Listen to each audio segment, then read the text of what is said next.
Nessa terça-feira, o elenco que está lá em Orlando recebeu folga. Então, os jogadores curtiram ali a folga, alguns foram fazer compras em Orlando, outros foram aos parques da Disney com suas famílias, muitos familiares por lá. Só que terça e quarta será de muito trabalho, porque será treinamento em período integral, ou seja, treino pela manhã e também à tarde, quinta e sexta, um período só. E no sábado, o Flamengo encara o Orlando City, esse que será o principal jogo dessa ida do Flamengo a Orlando, lá nos Estados Unidos.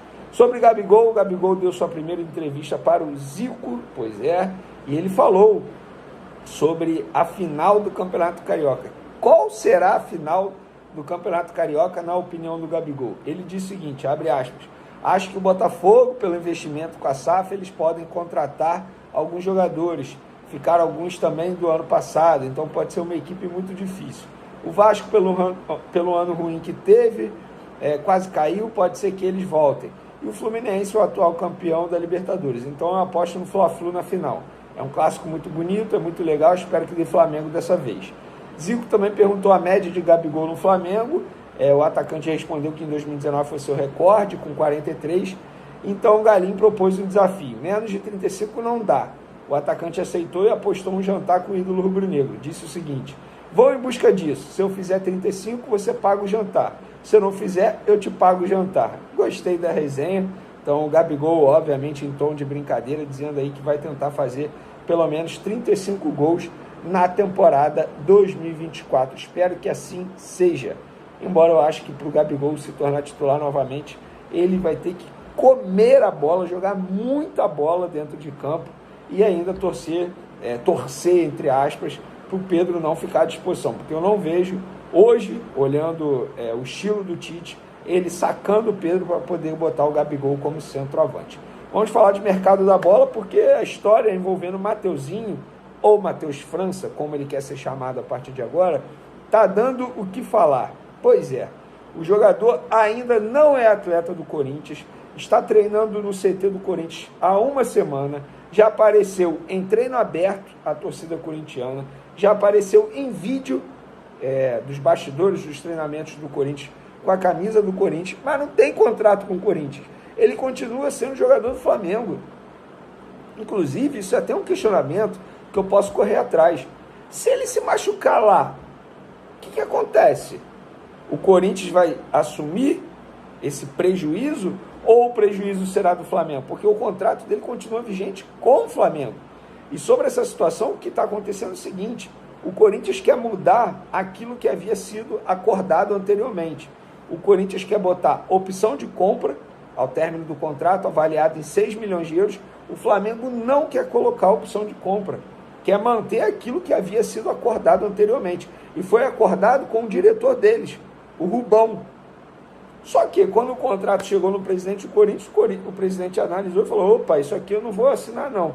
Eu acho que isso está acontecendo muito por conta do que aconteceu com o Corinthians em relação ao Lucas Veríssimo, que estava lá, foi anunciado como reforço, não tinha assinado ainda, ficaram enrolando, o jogador foi para o futebol do Catar. Aí agora o presidente do Corinthians, pelo visto, quer fazer essa para ter média com a torcida corintiana depois de ter perdido o Lucas Veríssimo. Fato é o seguinte, não é só a opção de compra que atrasa o desfecho, não. O Timão não quer aceitar uma cláusula que libera o Fla, pedir o lateral de volta a qualquer momento durante o empréstimo. Além disso, o rubro-negro também não quer colocar cláusula de taxa de vitrine caso o jogador seja vendido durante o empréstimo ao time paulista. Gente, um imbróglio está existindo porque o Corinthians quer voltar atrás naquilo que havia sido acordado. O Flamengo não tem culpa que o Corinthians hoje está desorganizado. O Flamengo não tem culpa que o Rubão, o diretor, fechou com o Flamengo algo e não falou para o presidente do Corinthians. E quando o presidente do Corinthians foi ver o contrato, falou, não vou assinar. O Flamengo não tem culpa de nada. É o Corinthians que está sendo desorganizado. No caso do Lucas Veríssimo, até acho que o Corinthians deu mole. Foi juvenil, confiou muito na palavra. Mas o Lucas Veríssimo e seu empresário, o Paulo Pitombeira, que é o mesmo empresário do Léo Ortiz, mesmo empresário do Carille, que está arrumando uma confusão danada no Santos, eles não foram corretos com o Corinthians, em nenhum momento. Agora, nesse caso do Mateuzinho, ou Matheus França, como ele quer ser chamado agora, o Corinthians que está bagunçando tudo, está uma várzea. mas a situação continua indefinida. Sobre o Thiago Maia, o jogador continua treinando no Flamengo, o Internacional avisou os representantes do atleta que vai aumentar a proposta. A primeira proposta ao Flamengo foi de 3 milhões de euros por 50%. O Flamengo pediu 5. O Internacional avisou aos representantes do atleta, a gente vai aumentar a proposta. Não vamos chegar ao que o Flamengo está pedindo, mas nós vamos aumentar para tentar a contratação. Agora é esperar para ver se os números que o Colorado irá apresentar agora vão satisfazer o Flamengo. A esperar. Eu acho que será muito difícil. Pelo que eu estou entendendo, o Flamengo, entre aspas, está ganhando tempo para tentar a contratação de um outro jogador para a posição. Porque o Flamengo negocia jogador assim quando tem algo encaminhado. E o nome desse jogador foi publicado aí pelos amigos Paparazzo, Mauro Santana e Rafa Melo. Eles postaram o seguinte: levantamos que Marcos Braz e Bruno Spindel, durante passagem por Portugal, jantaram no restaurante Arcoense e se reuniram com o presidente do Braga, Antônio Salvador. A conversa ocorreu com o objetivo de tentar a contratação do volante Almuraste, de 27 anos. O Flamengo irá apostar todas as suas fichas nessa negociação. O Braga deve aceitar liberar o volante por um empréstimo de uma temporada com opção de compra. Almuraste está vindo de uma lesão que seria uma preocupação, porém, mesmo assim, o Flamengo deve insistir na contratação do atleta, que se destacou bastante nas últimas temporadas. E aí eu mandei essa informação dos amigos aí para um dirigente do Flamengo, do departamento de futebol, e a pessoa foi curta e grossa. Procede o interesse sim, ponto. E falou isso.